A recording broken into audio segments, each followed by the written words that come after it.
नमस्कार मंडळी. संस्कृती आणि विचार या माझ्या चॅनलवर मी शर्मिला तुमचे सगळ्यांचं स्वागत करते. आज मी तुमच्या पुढे समर्थ रामदास स्वामी यांनी लिहिलेल्या आरत्या हा विषय घेऊन आले. मनाचे श्लोक आणि दासबोधाद्वारे सामान्य जनतेला दिशा दाखवणारे समर्थ रामदास स्वामी यांनी अनेक देवदेवतांवर, जसं की श्रीराम आहेत, गणपती आहे, हनुमान आहे, अशा प्रकारे अनेक देवतांवर आरत्या लिहिलेल्या आहेत. त्यांच्या आरत्यांमध्ये भक्तिरस तर आहेच, पण शिवाय वीररस आहे, करुणारस आहे, शांतीरस आहे. आरती म्हणजे काय? आरती म्हणजे जीव आणि शिवाची भेट, मिलन.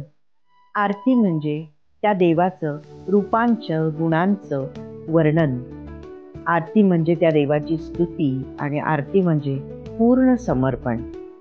आणि याच विषयावर बोलण्यासाठी आणि माहिती देण्यासाठी आज मी परत एकदा डॉक्टर अंजली दंडवते यांना आपल्याकडे बोलवलंय. अंजली ताईंचा समर्थ रामदास स्वामींवर गाढा अभ्यास आहे. समर्थ रामदास रचित आरत्या एक मागोवा या पुस्तकाचं लिखाणही त्यांनी केलेलं आहे.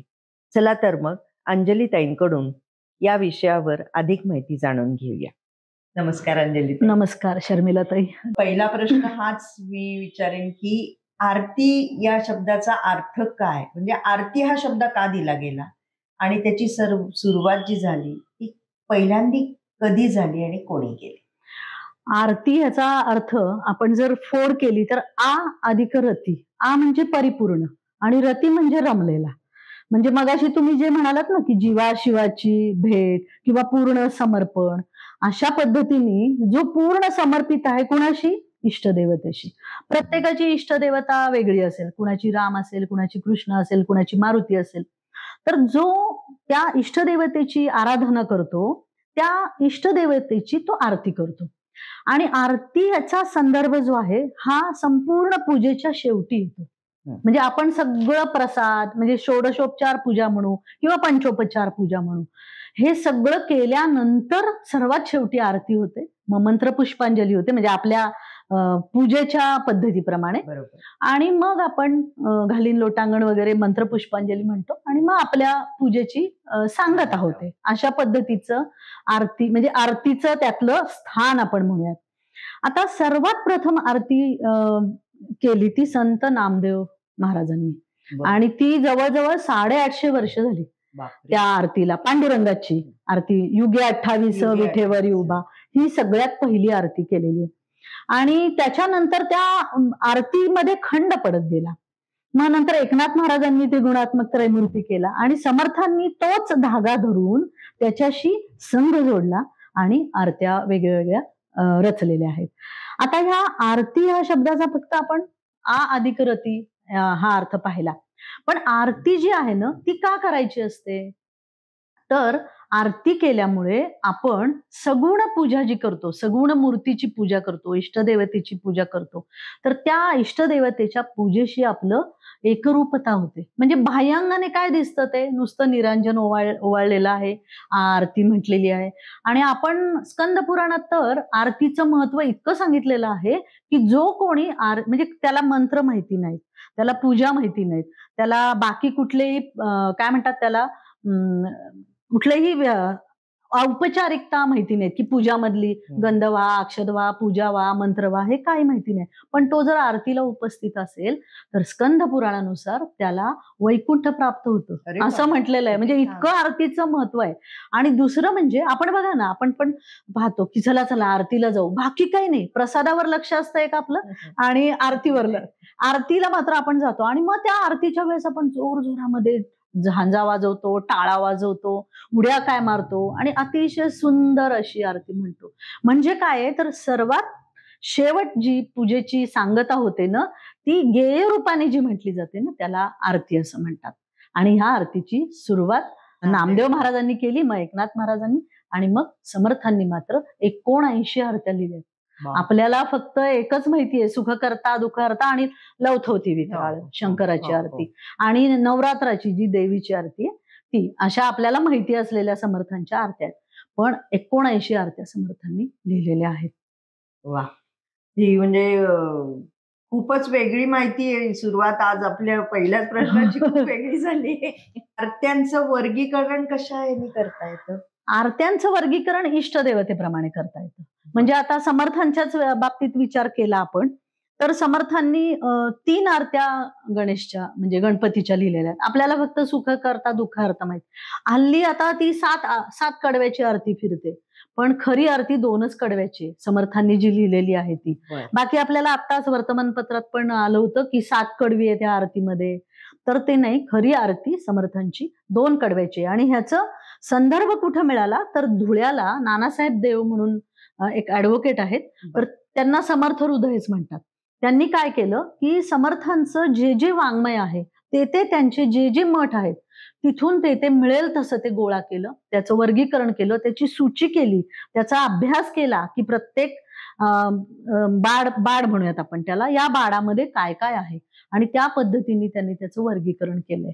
आणि त्यामध्ये गणपतीची आरती 2च कडव्याची आहे, 7 कडव्याची नाही. आणि मग डॉक्टर म.रा. जोशी म्हणून आहेत, अत्यंत अभ्यासक आहेत म्हणजे ते. त्यांनी काय केलं की ह्या सगळ्याचं संकलन केलं. म्हणजे समर्थांचं साहित्य आपण पाहिलं तर आपल्याला फक्त मनाचे श्लोक आणि दासबोध एवढंच माहितीये. पण ह्या दासबोधाच्या आधी एक जुना दासबोध आहे 21 समासी, आणि नंतर हे दुसरं रूप आहे दासबोधाचं. आणि मध्ये अनेक प्रकरणं लिहिली गेलेली आहेत. त्याच्यानंतर अनेक लघुकाव्य समर्थांनी लिहिलेली आहेत. त्याच्यानंतर असं म्हणजे आरत्या आहेत, अभंग आहेत, असं अफाट साहित्य समर्थांचं प्रकाशित झालेलं नाहीये किंवा लोकांना माहितीच नाहीये. आणि आता आमचा तो प्रयत्न आहे की ह्या मार्गाने आपल्याला समर्थांचं सगळं साहित्य लोकांपुढे आणायचंय. आणि दुसरं म्हणजे समर्थांनी ह्या 79 आरत्या लिहिलेल्या आहेत, त्याच्यामध्ये त्यांनी वर्गीकरण केलंय. त्याच्यामध्ये त्यांचे गुरु, सद्गुरु हे प्रभू रामचंद्र आणि प्रभू समर्थ एकमेव असे संत होते की त्यांना प्रत्यक्ष परमात्मा सद्गुरु म्हणून लाभलेले होते. बाकी सगळ्या संतांना मनुष्य रूपातील सद्गुरु लाभलेले आहेत, पण समर्थांना मात्र प्रभू रामचंद्र परमात्मा स्वरूप सद्गुरु म्हणून लाभलेले आहे. आणि त्यामुळे समर्थांच्या आरत्यांमध्ये जास्त आरत्या या श्रीरामांवर आहेत, कारण ते सद्गुरु आहेत. त्याच्यानंतर त्याच्या खालोखाल आरत्या मारुतीवर आहेत, कारण मारुती समर्थ स्वतः मारुतीचाच अवतार आहेत. आणि जेव्हा समर्थांनी थोडं आपण समर्थांचं चरित्र पाहूयात, म्हणजे आपल्याला ह्या आरत्यांचा जास्त म्हणजे काय म्हणतात त्याला अर्थ कळेल, किंवा अर्थ कळण्यापेक्षा त्या का लिहिलेल्या आहेत ह्याचा आपल्याला थोडासा उलगड होईल. तर समर्थांचं चरित्र अप्रतिम चरित्र आहे. म्हणजे वयाच्या 12व्या वर्षी आई सारखी मागे लागली होती. खोड्या तर प्रचंड होत्या, बुद्धिमत्ता अफाट होती आणि कुलकर्णी पद होतं म्हणजे वडिलांकडे, की गावचा सगळा कारभार पूर्वीचं जे कुलकर्णी पद ते होतं. पण त्याच्यात कधीच रमले नाहीत समर्थ. आणि समर्थांना एक श्रेष्ठी म्हणून मोठा भाऊ होता आणि त्यांना अनुग्रह दिला होता रामचंद्र वडिलांनी त्यांच्या, आणि ते सगळ्यांना अनुग्रह द्यायचे म्हणजे श्रेष्ठी मोठे भाऊ. तेव्हा समर्थ हटून बसले की सगळ्यांना अनुग्रह देता आणि मला का नाही देत. तेव्हा त्यांनी सांगितलं की अरे तू विरक्त आहेस आणि तू मी अनुग्रह दिला तर अजून विरक्त होशील, तुझं वय लहान आहे. त्यांना खूप समजवायचा प्रयत्न केला, पण अजिबातच समर्थांनी ऐकलं नाही आणि चिडून मारुतीच्या मंदिरामध्ये जाऊन बसले, कुणालाच माहिती नाही. आणि तिथे जाऊन बसल्यानंतर तिथे त्यांनी ध्यान म्हणजे काहीतरी नामस्मरण किंवा असं की मला अनुग्रह द्यायलाच पाहिजे तुम्ही, असं मारुती रायाच्या मंदिराच्या इथे मागच्या बाजूला बसले आणि सांगितलं की मला आज अनुग्रह मिळालाच पाहिजे. आणि त्याप्रमाणे त्यांना अनुग्रह मिळाला. त्यांच्या हातात एक पत्र होतं आणि एक बाण होता. म्हणजे राम, लक्ष्मण, सीता आणि हनुमान असे 4 जण आले आणि म्हणजे ती समाधी अवस्थेत ते होते आणि त्याच अवस्थेत ते जागे झाले. तेव्हा घरचे सगळे शोधायला आले. तेव्हा त्यांच्या एका हातात बाण आणि एका हातात पत्र होतं त्या अनुग्रहाचं. म्हणजे त्या छोट्या वयामध्ये खरं त्यांना पहिला प्रभू रामचंद्रांचा अनुग्रह मिळाला होता. मग आता आई ह्यांच्या खोड्या प्रचंड, म्हणजे पोतच उचलून आण, भराभरा कुठून तरी, आणि एवढं सामर्थ्य होतं अंगामध्ये. आणि मग आईनी सांगितलं नाही ह्याचं लग्न करून टाकू आपण. तर त्याचं लग्न करायचं तर श्रेष्ठी म्हणाले की त्याच्या मागे लागू नकोस, तो सोडून जाईल. तू लग्न करून त्याच्या मागे म्हणजे लग्न कर, असं त्याच्या मागे लागू नकोस. तरी पण आई काही ऐकेना. समर्थ म्हणाले ठीक आहे. अंतरपाठ ते आईला त्यांनी असा शब्द दिला की अंतरपाठ धरेपर्यंत मी उभं राहीन भोवल्यावर लग्नाच्या. आणि अंतरपाठ धरला आता लग्नाच्या अक्षता, आणि पूर्वीच्या काळी लग्नाचं सगळं नंतर व्हायचे होम वगैरे. आत्तासारखी पद्धत नव्हती की आधी सगळे, म्हणजे आपल्याकडे सप्तपदी सगळं चाललंय आणि वैदिक नाव दिलं गेलंय. आधी सगळे मुहूर्त वगैरे, लग्न काय म्हणजे असू दे, त्याच्यावर आता आपल्याला चर्चा करायची नाहीये. पण पूर्वी कसं व्हायचं की आधी अक्षता पडायच्या आणि मग सगळे त्यांचे होम वगैरे जे आहेत ते, आणि सप्तपदी नंतर. आणि आपल्याकडं हिंदू धर्मामध्ये सप्तपदी झाले की लग्न, म्हणजे ते काय म्हणतात त्याला, ग्राह्य धरलं जातं.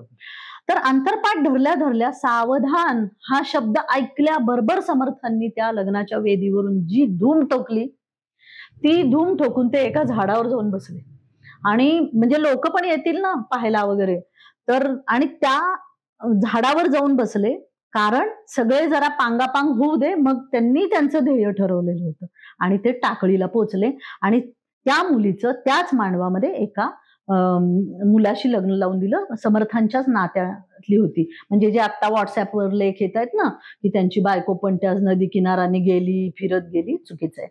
म्हणजे तिचं काही नुकसान झालं नाही. श्रेष्ठींनी त्यांच्याच नातेवाईकांमध्ये, मला आता नाव नक्की आठवत नाहीये, तर तिचं लग्न त्याच मुहूर्तावर लावून दिलं. आणि असं करून समर्थ टाकळी इथे पोहोचले, म्हणजे जे नाशिक आहे तिथे पोहोचले. आणि तिथे त्या नदीमध्ये त्यांनी, वय वर्ष 12, आता 12 वर्षाच्या मुलाला काय समजतं सांगा, काही नाही. एवढं धाडस करून ते टाकळी इथे पोहोचले. टाकळी इथे कमरेपर्यंतच्या पाण्यात उभं राहायचं सकाळी सूर्य उगवल्यावर, आणि दुपारी 12 पर्यंत गायत्री पुरस्चरण आणि आदित्य हृदय स्तोत्राचं नाम, असं त्यांचं. कारण ती सूर्य उपासना होती त्यांच्याकडे, त्यामुळं तेच करायचे. आणि गायत्री मंत्र का, म्हणजे ते पुढे पण मी स्पष्टीकरण येणार आहे. शेवटी ती शक्ती आहे गायत्री, सूर्याची सवितृ शक्ती आहे, आणि त्यामुळे तिची पण उपासना त्यांनी केली. गायत्री पुरस्चरण केलं. 12 वाजता बाहेर पडायचं, भिक्षा मागायची.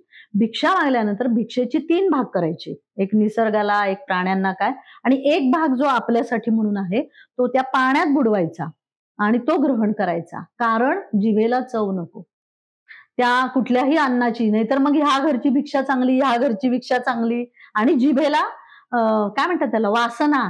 कारण शुकासारिखे पूर्ण वैराग्य ज्याचे, हे आपण म्हणतो ते उगच नाही म्हणत समर्थांना. आणि तो घास बुडवायचा आणि आपलं पोट भरायचं. आणि मग दुपारच्या वेळामध्ये पुराण, रामायण, अशी जी कीर्तनं, प्रवचनं, काळाराम मंदिर जे आहे नाशिकला, तिथे चालायची. तिथे समर्थ आवर्जून जायचे, श्रवण करायचे. आणि ह्याच्यामध्ये हे मी का सांगतेय मुद्दाम, आरत्यांमध्ये अनेक पुराणांचा संदर्भ आहे.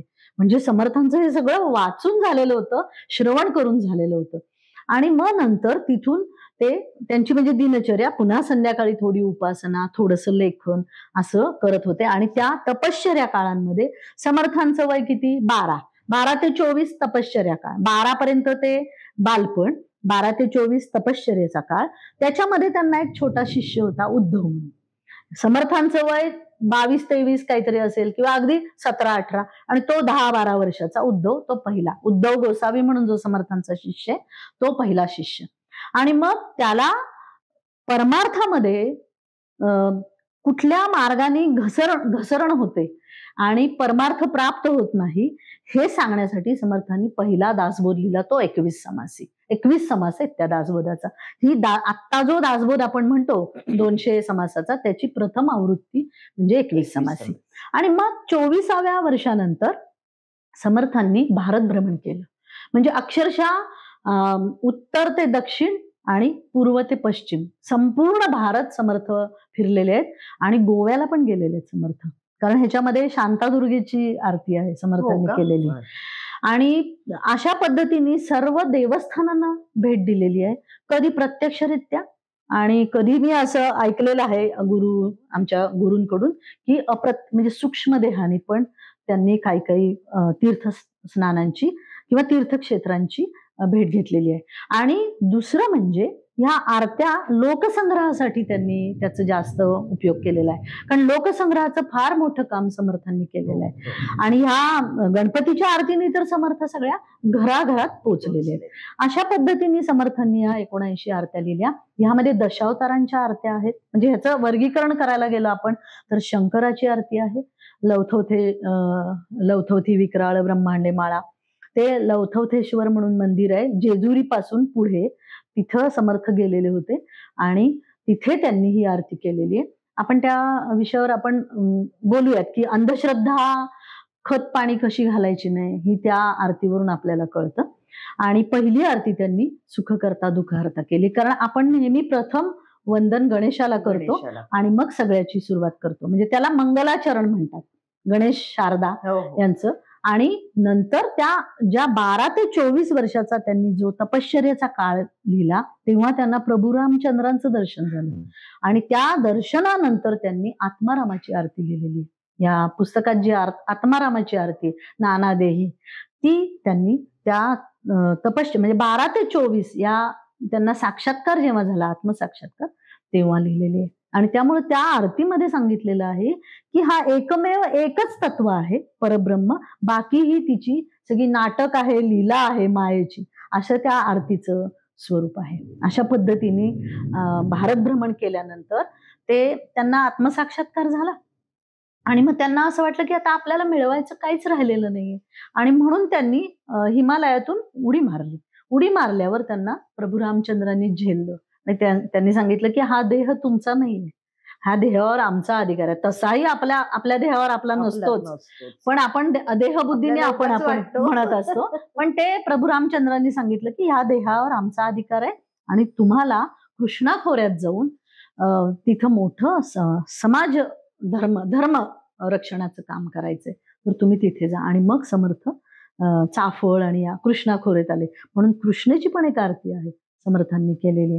त्याच्यानंतर माऊलींची आरती आहे त्याच्यामध्ये, म्हणजे माऊलींनी त्या समाधी स्थळाला समर्थांनी माऊलींच्या समाधी स्थळाला भेट दिलेली आहे आणि त्या वेळेस त्यांच्या मनामध्ये त्या देवतेविषयी ज्या काही भावना आल्या, समर्थ सगळीकडं म्हणजे कोणत्याही देवतेच्या दर्शनाला गेले की समर्थांना फक्त श्रीरामच दिसायचे, पण समर्थकांते श्रीरामाशी एकरूप झालेले होते, एक तत्व आहे.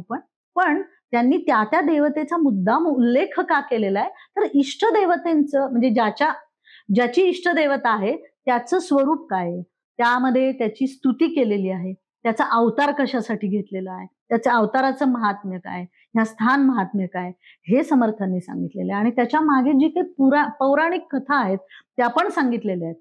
आणि मग आपल्याला ते पटतं की, आणि एक वैशिष्ट्य आहे समर्थांचं की अगदी 2 शब्दामध्ये त्यांनी अख्खं पुराण सांगितलेलं आहे. म्हणजे चंद्राला शाप दिला हे, किंवा स्यमंतक मणी श्रीकृष्णाने चोरला, गणपतीच्या 3ऱ्या आरतीत आहे. तर हे 2 ओव्यांमध्ये दिलेलं आहे, पण त्याच्यामध्ये अख्खं पुराण आहे. स्यमंतक मण्याची कशी हे तो चोरला कसा गेला वगैरे, ते सगळं त्या पुस्तकामध्ये मी डिटेल लिहिलेलं आहे. कारण आता ते बोलत बसलं तर आपलं हे होणार, म्हणजे पॉडकास्टचं टाइम लिमिट असल्यामुळे नाही होणार.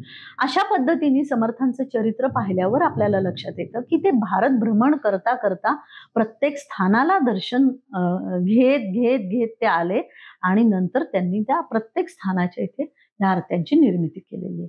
तर पहिली आरती जी आहे सुखकर्ता दुःखहर्ता, ती मोरगावला मयुरेश्वराच्या इथे गेल्यावर त्यांनी पहिली आरती केलेली आहे आणि मग बाकी पुढच्या आरत्या झालेल्या आहेत. बाकी आरत्यांच्या संदर्भात आपण बघूच. म्हणजे आता मी पण थोडंसं जरा वाचन करत होते, तर मला एक वेगळे पण जाणवलं, ते म्हणजे इतर संतांपेक्षा वेगळी एक आरती, ती म्हणजे समर्थांनी कल्कीची अवताराची आरती, कल्की अवतार. म्हणजे अजून जी गोष्ट व्हायची आहे त्याची देखील त्यांना म्हणजे काय त्याची प्रतिभा म्हणावी. आणि दशावतारामध्ये शेवटचा तो आहेच ना अवतार, त्यामुळे कल्की अवताराची आरती लिहिली आहे, सगळ्या संतांची आरती लिहिली आहे. आणि त्याच्यात इतकी नावं आहेत, म्हणजे समर्थ त्या संतांचा उल्लेख करण्याआधी त्या संतांचं चरित्र माहिती असायला पाहिजे ना. त्यामुळे सगळ्या संतांचा उल्लेख केलेला आहे, म्हणजे इतक्या संतांना समर्थ भेटलेले आहेत असं मला, म्हणजे आम्ही असं काढतो की या एवढ्या संतांच्या आरतीमध्ये काही संतांच्या नावं सुद्धा आपल्याला माहिती नाहीत, अशा संतांना समर्थ भेटलेले असावेत आणि म्हणूनच त्यांचा उल्लेख आहे. म्हणजे ही नावं माहिती होती ना त्यांना, म्हणून त्यांचा उल्लेख आलेला आहे. त्यामुळे नुसतं नाव असं नाही ना, बाकीची पण माहिती आहे. त्याशिवाय तुम्ही कशी आरती नाही. नृसिंह सरस्वतींची आरती आहे आणि नृसिंह सरस्वतींचं कार्य आणि समर्थांचं कार्य पॅरलल आहे. म्हणजे मी नृसिंह सरस्वती चरित्राचा पण जेव्हा अभ्यास केला ना, तर जे प्रसंग समर्थांच्या आधीचे हो. नृसिंह सरस्वतींच्या चरित्रात जे प्रसंग आहेत तेच समर्थांच्या चरित्रामध्ये मला खूप वेळा दिसून आले. म्हणजे दोन्ही चरित्र जेव्हा आपण अभ्यास करतो तेव्हा लक्षात येतं की दोन्ही चरित्र पॅरलल आहेत आणि दोघांनी पण काय केलेलं आहे, हिंदू म्हणण्यापेक्षा सनातन धर्माचं रक्षण करण्याचं खूप मोठं काम केलंय. कारण नृसिंह सरस्वतींच्या काळात सुद्धा म्लेंछ संकट होतं. माऊलींच्या नंतर झालेलं आहे मुसलमानी राजवट जी आहे ती. त्यामुळे माऊलींच्या साहित्यामध्ये तुम्हाला मुसलमानी नाही, आक्रमणाचं नाही, काही नाही. एकनाथ महाराजांच्या ह्याच्यात दिसेल, तुकाराम महाराजांच्या ह्याच्यात दिसेल, नृसिंह सरस्वतींच्या काळात दिसेल मुसलमानी आक्रमण. आणि तेच तशीच बरोबर परिस्थिती समर्थांच्या पण चरित्रामध्ये दिसून येते. आणि त्यांनी नृसिंह सरस्वतींची जी आरती लिहिली आहे म्हणजे समर्थांना गुरुचरित्र सुद्धा पूर्णपणे माहिती असावं. कारण ती आरती जर सगळी पाहिली ना तर संपूर्ण गुरुचरित्रातले प्रसंग त्या आरतीमध्ये आहेत. रजकाचं काय झालं, कुठे गेले, सगळे चरित्र म्हणजे अध्यायाप्रमाणे ते त्या आरतीमध्ये त्याचा संदर्भ आहे. म्हणजे दशावतार काही कशावर आरती केली नाही असं नाही, इतक्या आरत्या केलेल्या आहेत समर्थांनी.